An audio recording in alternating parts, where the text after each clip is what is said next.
سب سے پہلے میں دل کی گہرائی سے آپ حضرات کا شکریہ ادا کرتا ہوں کہ آپ سب نیپال علماء پریشد ملتقی علماء نیپال کی دعوت پر سرد موسم ہونے کے باوجود تشریف لائے۔ یہ دین سے مناسب تعلق اور گہری دلچسپی کی بین دلیل ہے۔ ساتھ ہی ساتھ نیپال علماء پریشد کے ان مخیر علماء کرام کا شکر گزار ہوں جنہوں نے اپنی حساسیت و فعالیت اور بیدار مغزی کی ثبوت دیتے ہوئے ملک و قوم کی خدمت کی غرض سے آپسی ہم آہنگی پیدا کرنے اور علماء و عوام میں جو بے رابطگی اور خلا ہے اسے پور کرنے کے لیے نیپال علماء پریشد کا قیام عمل میں لایا۔ لیکن اس کے قیام کے مقاصد کی تکمیل تبھی ممکن ہے جب سب سے پہلے علماء بلا تفریق مسلک و مشرب تعاونوا علی البر والتقوی اور واعتصموا بحبل اللہ جمیعا ولا تفرقوا کا عملی نمونہ پیش کریں گے۔ نیپال علماء پریشد کی اس افتتاحی اجلاس میں مجھے نیپال علماء پریشد کا قیام اور اس کے اغراض و مقاصد پر مختصر بات رکھنے کی ذمہ داری سونپی گئی ہے۔ حاضرین مجلس، نیپال علماء پریشد کی یہ باضابطہ پہلی نشست ہے جو افتتاحی اجلاس کے تحت منعقد کی گئی ہے، لہذا یہ امر طبعی و فطری ہے کہ آپ کے دلوں میں اس پریشد کا قیام کیوں اور اس کا مقصد و غرض کیا ہے، ایسے بہت سے خیالات و سوالات پیدا ہو رہے ہوں گے۔ چنانچہ اخلاقی فرض بنتا ہے کہ اس موقع پر نیپال علماء پریشد کے قیام کی ضرورت کیوں محسوس کی گئی، اس کی طرف اجمالاً روشنی ڈالنے کے بعد اس کے اہم اغراض و مقاصد آپ کے سامنے بیان کر دیے جائیں۔ ہم سب جانتے ہیں کہ مذہب اسلام میں سماجی خدمت کی بڑی اہمیت ہے۔ اگر یہ کہا جائے کہ مذہب اسلام کا خلاصہ حاصل اور لب لباب خالق کی عبادت اور مخلوق کی خدمت ہے تو مذہب اسلام کا مکمل اور صحیح تعارف ہو جائے گا۔ نبی کریم صلی اللہ علیہ وسلم کی پوری زندگی اور حیات مبارکہ میں سماجی خدمات کی جھلکیاں عبادت و ریاضت کے بعد سب سے زیادہ نمایاں ہیں۔ اس لیے بجا طور پر کہا جا سکتا ہے کہ مذہب اسلام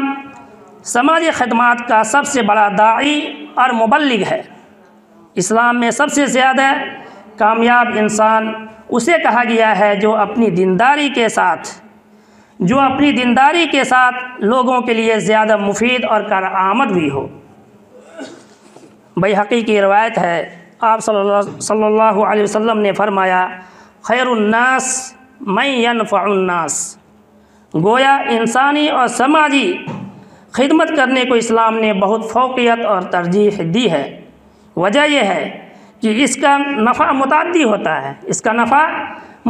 ہوتا ہے، اسی لیے اس امت کو خیر امت کہا گیا۔ کنتم خیر امت اخرجت للناس تأمرون بالمعروف وتنہون عن المنکر وتؤمنون باللہ۔ حدیث پاک میں ہے، الخلق كلهم عیال اللہ فأحب الخلق إلى الله أنفعهم لعياله فأحب الخلق إلى الله أنفعهم لعياله۔ گویا اسلام نے ساری انسانیت کو ایک کنبہ قرار دیا۔ صحیح مسلم کی روایت ہے، واللہ فی عون العبد ما كان العبد فی عون اخیہ۔ اللہ کے رسول صلی اللہ علیہ وسلم نے فرمایا، ظالم اور مظلوم دونوں کی مدد کرو۔ صحابہ کرام رضی اللہ تعالی عنہم نے عرض کیا، اے اللہ کے نبی، مظلوم کی مدد اور حمایت کی بات تو سمجھ میں آتی ہے، ظالم کی مدد کیسے کریں؟ ان کے اس شبہ اور اشکال کا ازالہ یوں کیا کہ ظالم کی مدد یہ ہے کہ اس کو ظلم سے روک دو۔ حاضرین، یہاں یہ جاننے کی ضرورت ہے کہ موجودہ حالات میں کیا یہ سب ممکن ہے، کیونکہ ہم جانتے ہیں کہ جن علماء کرام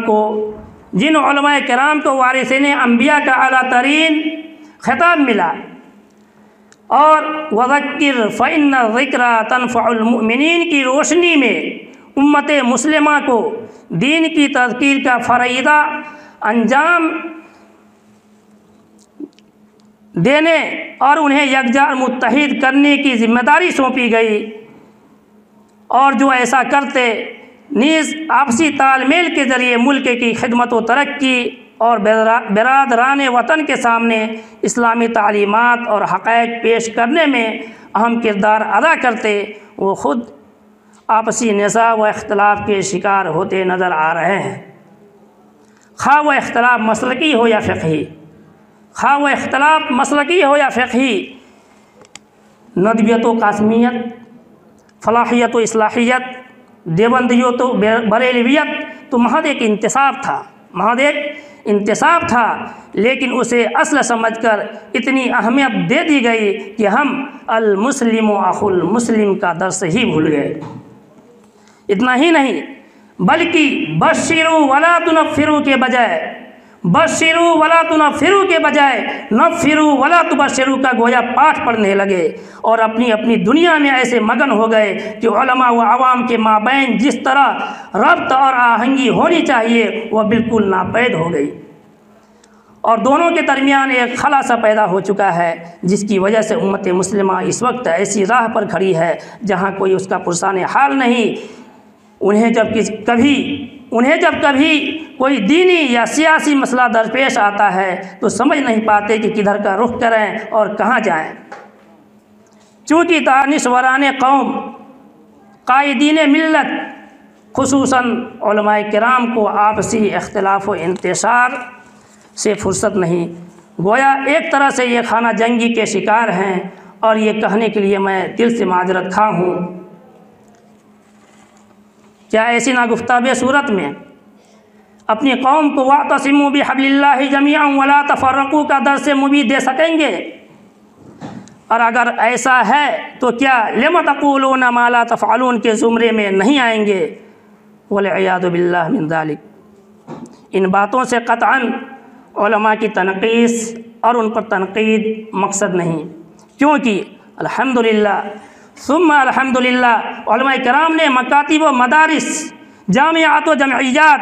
تنظیمات و تحریکات کے جو جال بچھا رکھے ہیں وہ قابل تحسین اور قابل ستائش ہیں، جن کے ذریعہ قریہ محلہ محلہ اور گلی کوچوں تک اسلامی تعلیمات کو عام کیا جا رہا ہے۔ اتنا ہی نہیں بلکہ تربیتی و اصلاحی ہر میدان میں علماء سرگرم عمل ہیں، جس کی مثال ماضی بعید میں دکھائی نہیں دیتی۔ ان تمام کے باوجود کمی تھی تو بس ایک ایسے متحدہ پلیٹ فارم کی جو علماء کرام کے لیے خاص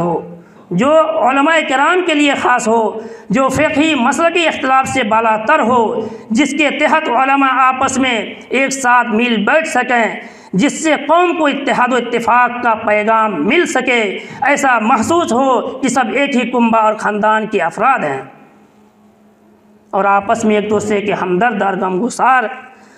غمگسار ہیں، اور مواخات و مواسات کی بہترین مثال قائم کی جا سکے۔ اگر کسی پر کوئی آنچ آئے یا کوئی یلغار اپنوں کی جانب سے یا غیروں کی طرف سے ہو تو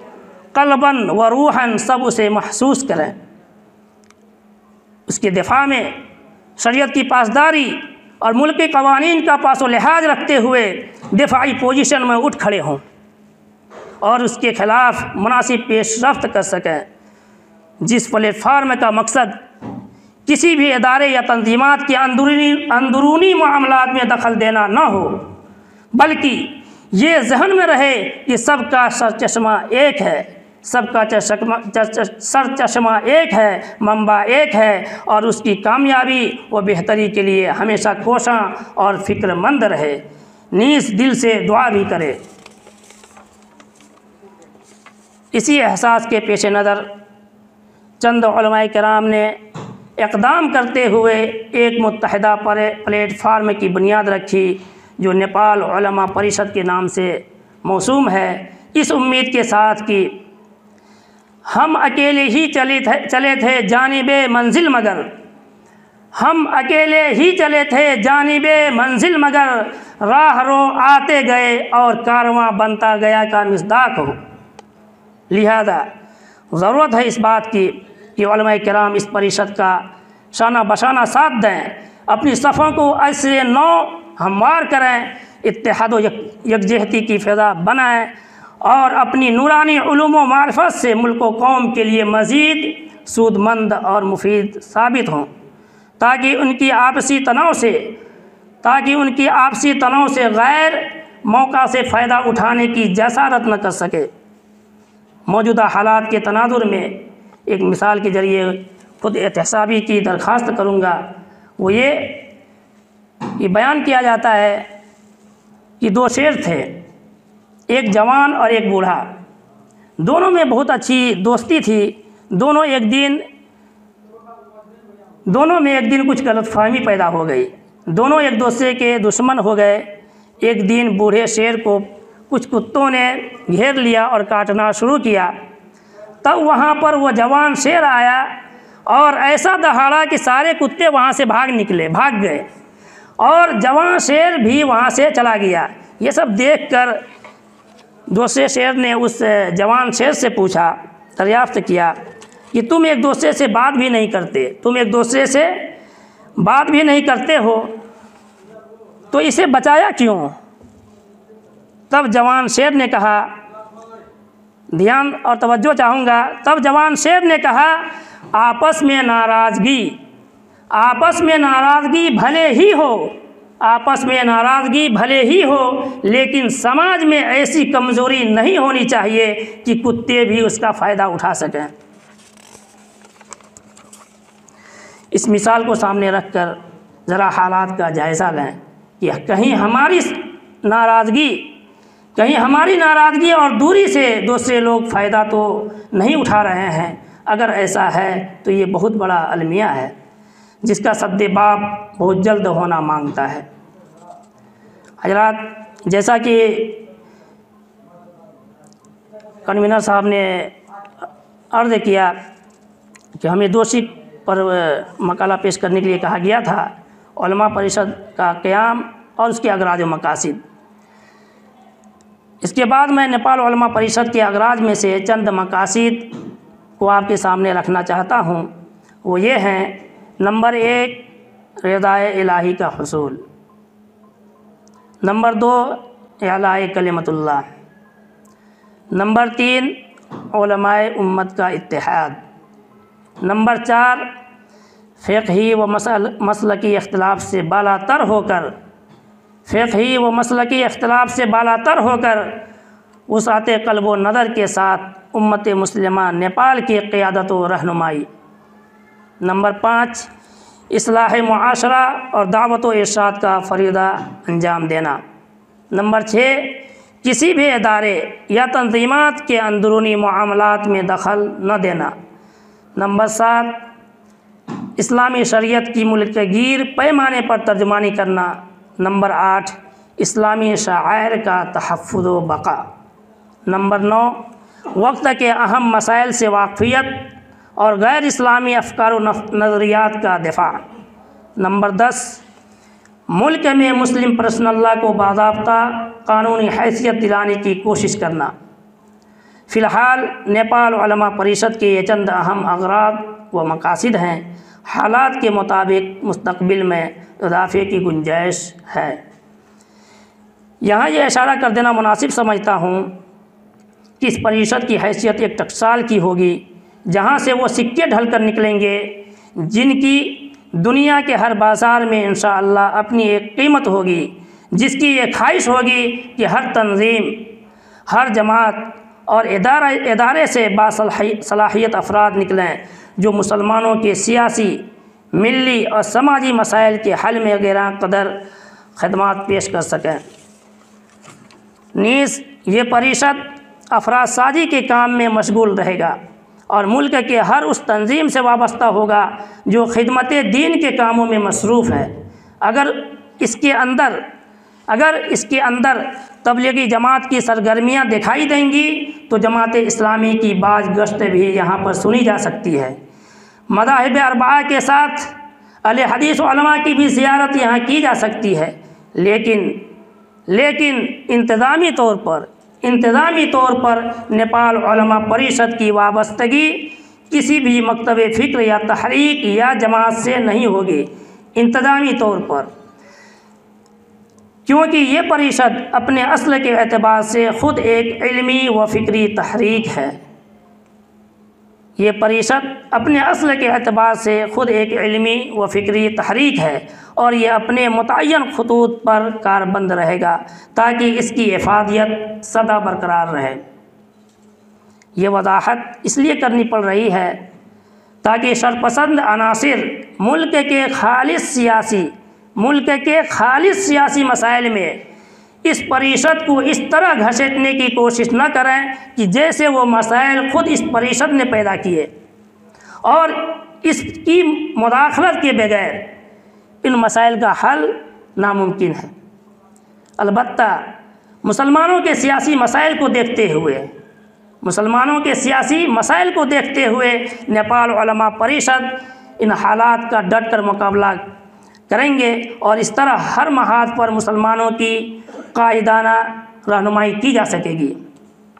آخر میں نیپال علماء پریشد تمام علماء کرام اور ان سے منتسبین سے اپیل کرتا ہے